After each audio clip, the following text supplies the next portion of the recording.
Madras matinee. இது ஒரு அழகான அமைதியான படம். மிடில் கிளாஸ் ஃபேமிலி தங்களோட லைஃப்பை எப்படியெல்லாம் கஷ்டப்பட்டு வாழ்ந்துட்டு இருக்காங்க அண்ட் வாழ போராடுறாங்க, அதை பற்றின படம் தான் இந்த மெட்ராஸ் மேட்னி. படம் பார்க்குறதுக்கு முன்னாடி உங்களோட மனசு எவ்வளவு டைட்டாக இருந்தாலும் சரி, இந்த படம் பார்த்துட்டு நீங்கள் வெளியே வரும்போது உங்கள் மனசு அப்படியே லைட் வெயிட்டாக மாறிடும். ஆமாங்க, இது அப்படிப்பட்ட ஒரு படம் தான். படத்தோட கதையை பற்றி பார்க்குறதுக்கு முன்னாடி ஒரு ரிட்டையர்மெண்ட் ஹோமை காமிக்கிறாங்க. ரிட்டையர்டு பர்சன்ஸ் நிறைய பேர் இருக்கக்கூடிய ஒரு ஹோம் தான் அந்த ரிட்டையர்டு ஹோம். அங்கே சத்யராஜ் கூட நிறைய வயசான தாத்தாக்கள்லாம் அதிகமாக இருக்கிறாங்க. இந்த படத்தில் சத்யராஜ் ஒரு ஸ்டோரி ரைட்டராக இருக்கார். அவர் தான் கதையை தொடங்கி படம் முடிகிற வரைக்கும் அப்பப்போ பேக்ரவுண்ட் வாய்ஸ் கொடுத்துட்டு இருக்கார். இதே படத்தோட வெளிவந்த தக் லைஃப் படம் பார்த்ததுலேருந்து நைட்டு தூக்கமே இல்லை. காரணம், ரொம்ப நாளைக்கு முன்னாடியே தக் லைஃபோட டீசர் ஒரு மிகப்பெரிய எதிர்பார்ப்பை தூண்டுற அளவுக்கு இருந்தது. நம்ம அதே எதிர்பார்ப்போடையே போய் அந்த தக் லைஃப் படத்தை பார்த்தோம். பட் எதிர்பார்த்த அளவுக்கு அந்த படம் இல்லை. ஆனால் மெட்ராஸ் மேட்னி அப்படி இல்லைங்க. இது ஒரு ஃபேமிலி ஆடியன்ஸ்க்கான படம். கண்டிப்பாக ஃபேமிலியோடு பார்க்கக்கூடிய படம். ஒரு 20% மட்டும் லேக் அடிக்க தான் செய்யும். பொறுமையாக பார்த்தீங்கன்னா படம் நல்லாயிருக்கும். இப்போ படத்தோட கதையை பற்றி பார்க்கலாம். படத்தோட ஹீரோவாக காளி வெங்கட் அவர்களை காமிக்கிறாங்க. ஹீரோ தினமும் ஆட்டோ ஓட்டி சம்பாதிக்கக்கூடிய, ஃபேமிலியை ரன் பண்ணக்கூடிய ஒரு பர்சனாக இருக்கார். ஹீரோவுக்கு ஒரு ஒய்ஃப், ஒரு பொண்ணு அண்ட் ஹீரோவோட அம்மானு லைஃப் ரொம்ப ஸ்மூத்தாக மூவ் ஆகிட்டுருக்கு.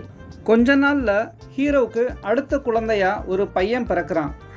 இப்போது 2 பேரையுமே வளர்த்து கரை சேர்க்கக்கூடிய கடமைக்கு ஆளாகிற நம்ம ஹீரோ.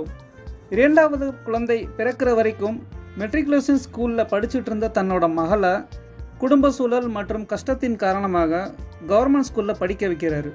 தன்னோட பழைய ஃப்ரெண்ட்ஸையெல்லாம் விட்டுட்டு வந்து கவர்மெண்ட் ஸ்கூலில் சேர்ந்து அங்கே பிடிக்கலைனாலும் தன்னோட வீட்டு சூழலுக்காக அதே ஸ்கூல்லையே படித்து பின்பு டிகிரியும் முடிச்சிடுறாங்க நம்ம ஹீரோவோட பொண்ணு.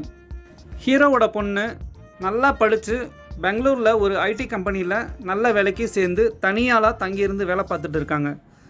தம்பியும் வளர்ந்து காலேஜுக்கு சேர்கிற அளவுக்கு ஒரு பெரிய ஆளாக ஆகிடுறான். இடையில் ஹீரோவோட பையனுக்கும் பொண்ணுக்கும் ஒரு மிகப்பெரிய உண்மை தெரிய வருது. ஏன் அவ்வளோ நேரம் படம் பார்த்துட்டு இருக்க நமக்கே அந்த விஷயம் அப்போ தான் தெரிய வரும். அது என்ன உண்மைனா, ஹீரோ டெய்லியும் ஏர்லி மார்னிங் குப்பைகளை அள்ளி சுத்தம் செய்யக்கூடிய தூய்மை பணியாளராக வேலை பார்த்துட்டு தான் பகலில் ஆட்டோ ஓட்டும் தொழிலை செய்கிறாரு. இந்த சீன்ஸ்லாம் பார்க்கும்போது படம் பார்க்குற நமக்கே லைட்டாக கண் கலங்குது. பெத்த பிள்ளைங்களாக இருந்த அவங்களுக்கு கண்ணீர் வராதான் என்ன?